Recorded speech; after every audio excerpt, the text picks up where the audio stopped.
آپ کو معلوم ہے حضور پاک صلی اللہ علیہ وسلم کے پاس ایک جماعت آئی، انہوں نے پوچھا کہ حضور ہمیں کچھ حکم دے دیں، ہم باہر سے آتے ہیں، بیچ میں ہمارے اور آپ کے ایک دوسرا دشمن قبیلہ ہے، ہم آ نہیں سکتے ہر بار، بس وہ 4 مہینے ہیں جس میں جنگ حرام ہے، اس میں ہم آتے ہیں آپ کے پاس۔ تو حضور نے ان کو حکم دیا 4 چیزوں کا، نماز کا، روزے کا، مال غنیمت کا، اور جہاد فی سبیل اللہ کا، اور ایک حدیث میں حج کا۔ اور پھر فرمایا میں 4 چیزوں سے تمہیں روکتا ہوں، 4 چیزیں کبھی مت کرنا۔ وہ 4 چیزیں کیا تھی؟ یعنی نقیر، دبا، حنتم، مزیفت، یہ چیزیں 4 پیالوں کے نام حضور نے گنائے۔ کدو کو کاٹ کر کے بیچ میں سے گول ہوتا ہے، اندر کا مغز نکالیں تو کھٹوری بن جاتا ہے، اس کو سکھا کر کے عرب والے اس میں شراب ڈال کے پیتے تھے۔ لکڑی کا گلاس بناتے تھے، لکڑی گول کاٹ کر کے بیچ میں سے اس کا سب نکال کے ایک گلاس بن جاتا، اس میں شراب رکھتے تھے۔ یعنی بالکل وہ لوگ اوریجنل چیزیں، نیچرل چیزیں شراب کے لیے استعمال کرتے تھے۔ یہ 4 قسم کے پیالے ہیں جن کا تذکرہ میں نے ابھی کہا۔ حضور نے فرمایا یہ ختم کر دو، یہ پیالہ، لکڑی کا پیالہ، کدو سے بنایا ہوا پیالہ، وہ کلنگڑ سے بنایا ہوا پیالہ، یہ ختم کر دو۔ شراب کی بات نہیں ہے اس میں، پیالے ختم کرو، پیالے توڑو۔ گئے انہوں نے پیالے توڑ دیے۔ اس میں حکمت کیا ہے؟ محدثین فرماتے ہیں شراب تو چھوڑنا ہی تھا انہیں، لیکن وہ پیالے نہیں رکھنا ہے جس میں شراب پیتے تھے۔ وجہ یہ ہے کہ جب جب پیالہ دیکھیں گے وہ شراب یاد آئے گی، اس میں ایسا پیتے تھے ہم۔ یہ اسلام ہے جو جڑ کو ختم کرنا چاہتا ہے۔ آپ ظاہر سی بات ہے اس بچھڑے کو تو ختم کیا گیا، مار دیا گیا، لیکن حکم آیا کہ اس کا تصور بھی نہ آئے۔ ان کے دلوں میں وہ رچ بس گیا تھا بچھڑا، جب دیکھو وہ بچڑے کا ہی تذکرہ کرتے تھے۔ اب اس طرح کے جو گمراہیاں آج تک لوگوں کے دلوں میں ہیں انہیں ختم کریں۔ تو گمراہی کی یادیں نکالنا یہ بہت اہم کام ہے۔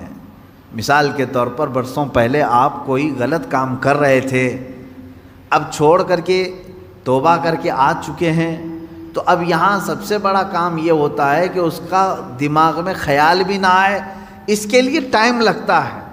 تو جب تک وہ پورا نہیں نکالو گے آپ ایمان کے کمال کے درجے کو نہیں پہنچو گے۔ پہلے کچھ لوگ کچھ عمل کرتے تھے جو ناجائز و حرام تھا گھروں میں، ہم نے تنبیہ کی، تلقین کی کہ یہ ناجائز ہے، حرام ہے، نہ کریں۔ چھوڑ تو دیا انہوں نے، لیکن جب جب وہ اوکیشن آتے ہیں تب تب پھر سے ان کی یاد آتی ہے۔ اب اس کی مثال آپ کو میں بتاؤں، شروع کی بات ہے کہ محرم کے زمانے میں پنجے اٹھا کر کے ناچنے کی عادت اکثر لوگوں کو تھی، بہت سارے لوگ۔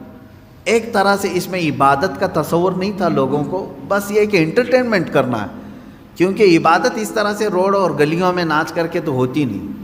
نہ وہ امام حسین کو راضی کرنے کا مسئلہ ہے، نہ رب تبارک و تعالیٰ کی بارگاہ میں کچھ پیش کرنے کا مسئلہ ہے۔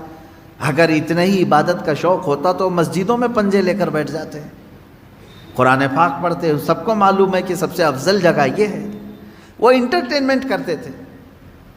اب ہوا یہ کہ ہم نے کہا کہ یہ بے حرمتی ہو رہی ہے، مولا حسین کے نام پر بے حرمتی ہو رہی ہے۔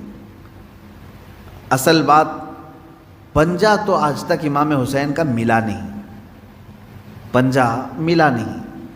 حضرت عباس علمبردار کے پنجے کٹے تھے یہ سنا ہے، روایات بھی، لیکن اس کی شبیہ، اس سے ملتی جلتی تصویر کچھ ملی نہیں۔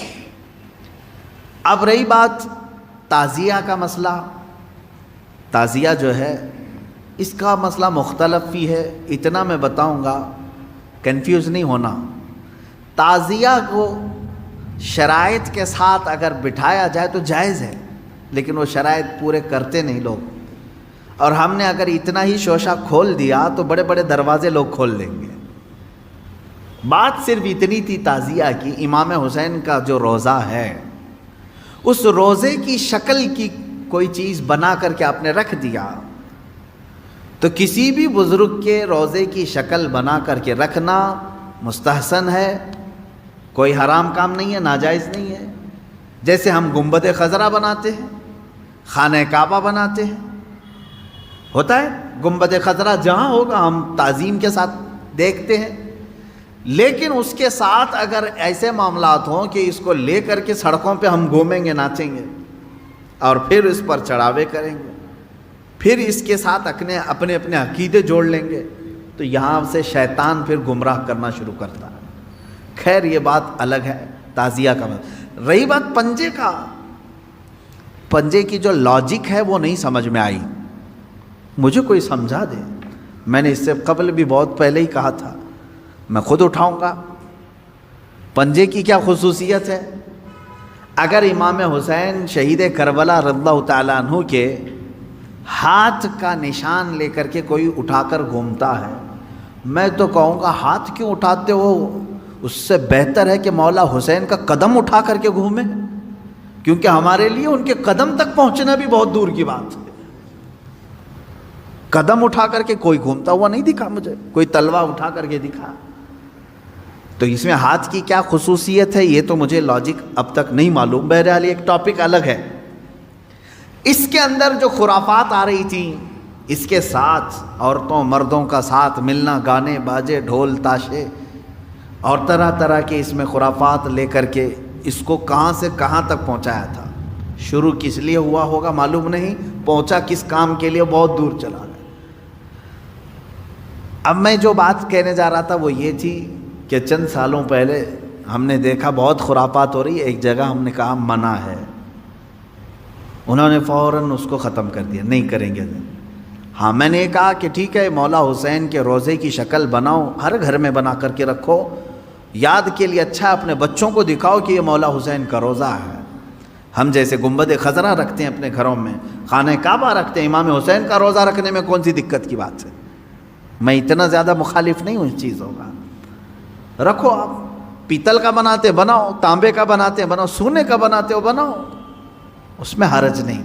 ہم جس چیز کی مخالفت کرتے ہیں وہ خرافات و حرام کاریاں جس کو باہر سڑکوں پر کیا جاتا ہے، میں اس کا مخالف.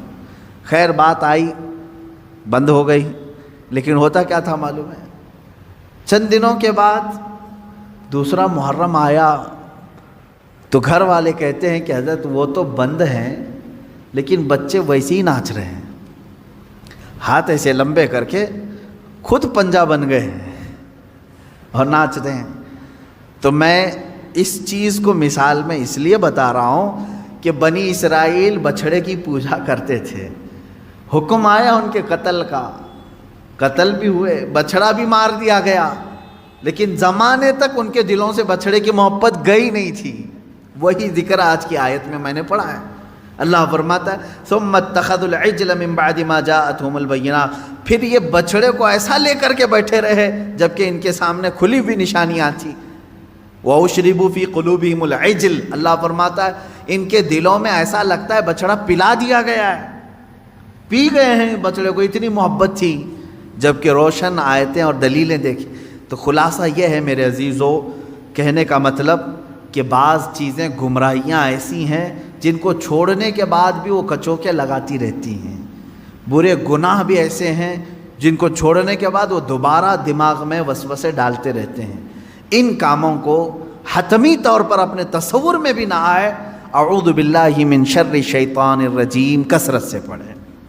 اعوذ باللہ من شر الشیطان الرجیم، من شر الشیطان الرجیم. اے اللہ میں پناہ مانگتا ہوں تیری مردود شیطان کی ان شرارتوں سے جو میرے دماغ میں ڈال رہا ہے. تو یہ اسی کی طرف سے ہوتی ہیں، وہ پرانے راستے پر لے جانا چاہتا ہے، گمراہی کی طرف لانا چاہتا ہے. وہ خرابیاں جن کو تم چھوڑ کر کے آئے ہو یاد دلاتا ہے ایک بار اور چلا جاؤ.